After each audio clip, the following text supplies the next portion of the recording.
Sir किसी को heart attack तो ठीक है, लेकिन अगर किडनी खराब हो गई तो किडनी, अब हार्ट अटैक तो खत्म ही होगा ना सर, उसके बाद तो क्या जी बचा? जी। किडनी से तो बच सकते हैं।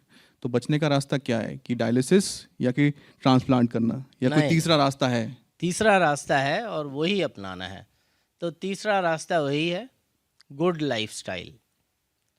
तो कितने भी बिजी हों, आपको एक्सरसाइज का टाइम ढूंढना ही है।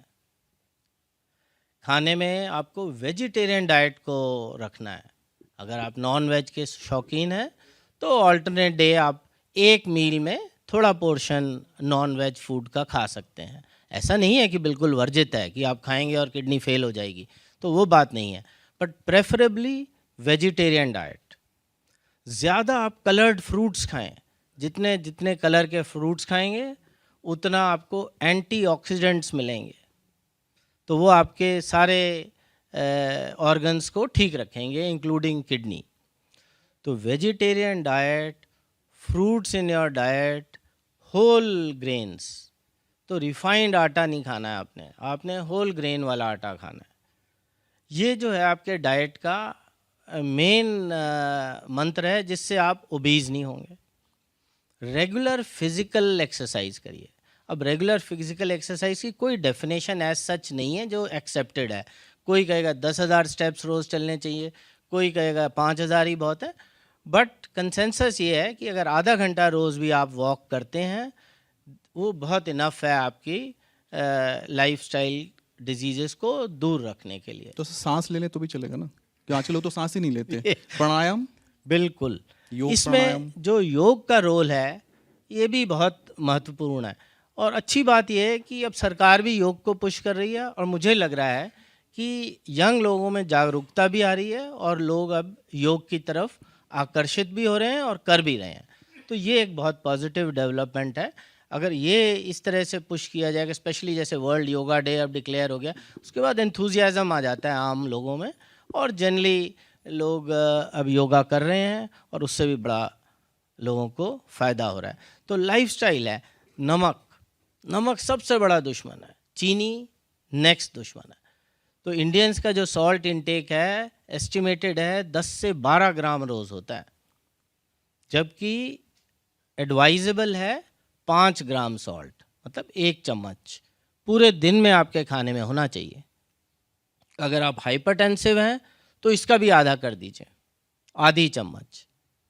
सॉल्ट बड़ा ख़राब आपके लिए है, स्पेशली हाइपरटेंशन के लिए, और इनडायरेक्टली क्योंकि हाइपरटेंशन किडनी को नुकसान पहुंचाता है, तो किडनी के लिए। सेम शुगर है। शुगर का इंटेक, प्लेन शुगर्स का आप एलिमिनेट करिए। कॉम्प्लेक्स शुगर्स जैसे फ्रूट्स में होती हैं, ये अलाउड हैं। तो उससे आपको ना ओबेसिटी होगी, और अगर डायबिटिक हैं तो आपका डायबिटिक कंट्रोल अच्छा रहेगा।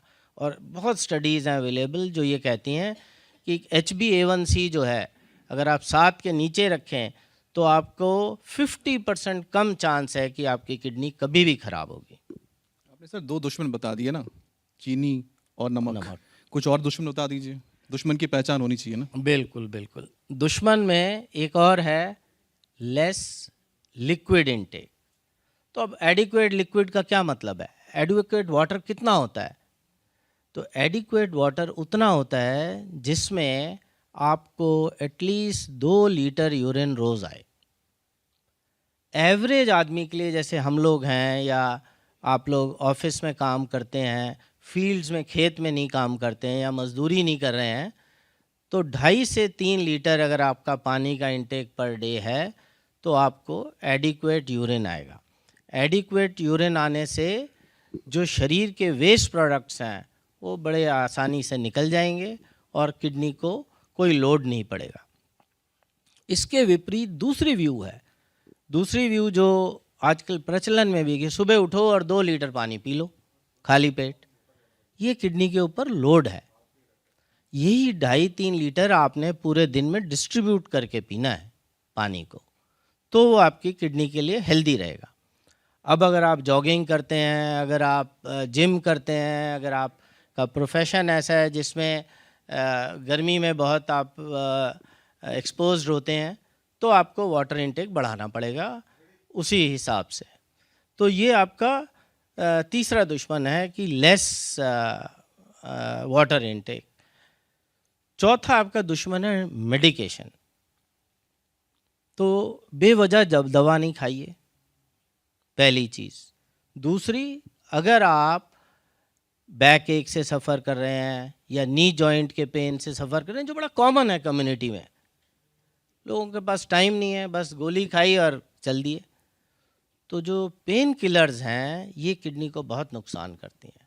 तो indiscriminate use of pain killers, तो जहाँ मल्हम से काम चले, जहाँ एक्सरसाइज से काम चले, जहाँ फिजियोथेरेपी से काम चले, वहाँ इन चीज़ों से काम चलाइए, दर्द की गोली ना खाइए। दूसरा, ज़रा सा बुखार हुआ और आदमी ने एंटीबायोटिक खा ली, बिना डॉक्टर की सलाह से एंटीबायोटिक नहीं खाइए। तो ये नेक्स्ट आपका दुश्मन है। लास्ट दुश्मन है आपकी फैमिली हिस्ट्री, जेनेटिक्स, जो आप बदल नहीं सकते। तो अगर आपकी फैमिली में किसी को किडनी की प्रॉब्लम रही है तो आपको सतर्क रहना है। फैमिली में किसी को किडनी का स्टोन है तो आपको सतर्क रहना है। तो आपको एक्स्ट्रा एफर्ट करना है कि मुझे गुड लाइफस्टाइल लीड करना है, मुझे डायबिटीज़ ना हो, मुझे हाई ब्लड प्रेशर ना हो और मैं स्वस्थ रहूं। दुश्मन तो गिना दिए, तो फिर दोस्त भी तो होना चाहिए कोई। जिस तरह से दुश्मन है बस उसी का उल्टा दोस्त है आपका। पानी एडिक्वेट पीजिए, गुड लाइफस्टाइल लीजिए, दवाइयाँ बेमतलब खाइए नहीं, वेजिटेरियन डाइट खाइए, फ्रूट्स खाइए, तो आप स्वस्थ रहेंगे और यही आपके दोस्त हैं। ऑफ कोर्स इसमें किडनी स्पेशलिस्ट और फिजिशियंस भी आपके दोस्त हैं। क्यों?